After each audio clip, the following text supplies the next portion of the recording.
ચાલો મારા નાના નાના ભૂલકાઓ, આજે આપણે શીખીશું પ્રાણીઓના નામ અને તેના બચ્ચા વિશે. પ્રાણીઓ કોને કહેવાય તમને ખબર છે?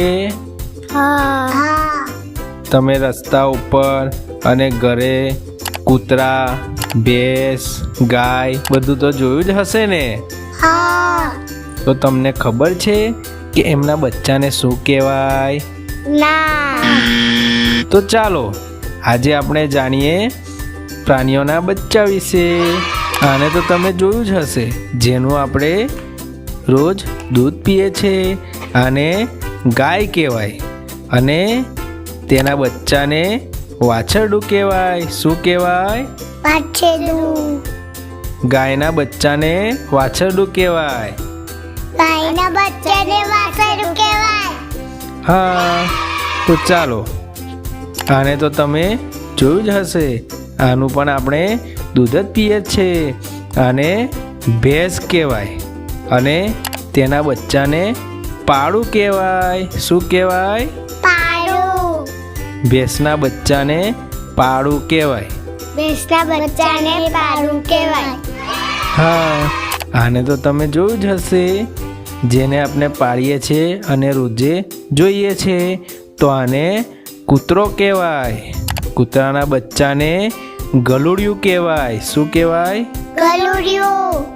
કૂતરાના બચ્ચાને ગલુડિયું કહેવાય. કૂતરાના બચ્ચાને ગલુડિયું કહેવાય. એના પછી છે ઘોડો. ઘોડો ખૂબ જ ફાસ્ટ દોડે છે, તો આને કહેવાય ઘોડો. ઘોડાના બચ્ચાને વછેડું કહેવાય. ઘોડાના બચ્ચાને વાછરડું કહેવાય. હા, આ બકરી છે. બકરીને પણ તમે જોઈ જ હશે. બકરી અને બકરી કહેવાય અને બકરીના બચ્ચાને લવારું કહેવાય. બકરીના બચ્ચાને લવારું કહેવાય. હા, ત્યાર પછી આ નાની નાની શું છે? બિલાડી. આને બિલાડી કહેવાય. બિલાડીના બચ્ચાને મીંડું કહેવાય. બિલાડીના બચ્ચાને મીંડું કહેવાય. બિલાડી. હા, તેના પછી છે ગધેડું. ગધેડું પણ તમે જોયું જ હશે, તો આને કહેવાય ગધેડું. ગધેડાના બચ્ચાને ખોલકું કહેવાય. ગધેડાના બચ્ચાને ખોલકું કહેવાય. આ છે ગેટું. ગેટાના શરીર પર સફેદ રેસાવાળું હોય છે. ગેટું સફેદ રેસાવાળું હોય છે અને ગેટાના બચ્ચાને ગાદડું કહેવાય. ઘેટાના બચ્ચાને ગાદરું કહેવાય. હા, આ લાંબી ડોકવાળું વળી કયું પ્રાણી? આ લાંબી ડોકવાળું છે ઊંટ. ઊંટના બચ્ચાને બોતડું કહેવાય.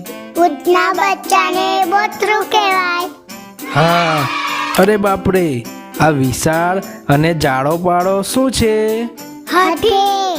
હા, બરાબર, આને હાથી કહેવાય.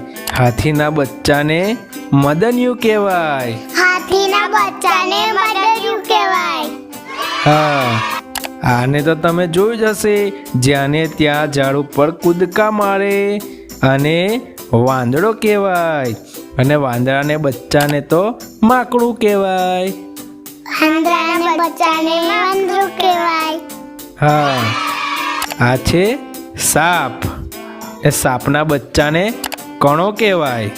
સાપના બચ્ચાને કનો કહેવાય. હા, અને આ છે જંગલનો રાજા સિંહ. આને સિંહ કહેવાય. સિંહના બચ્ચાને સરાયું કહેવાય.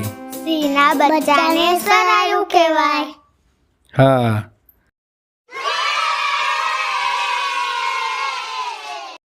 મિત્રો, અમારી ચેનલને જરૂરથી સબસ્ક્રાઈબ કરી દેજો, કારણ કે અમે દરરોજ તમારા બાળકોને વાંચતા લખતા શીખવાડીશું.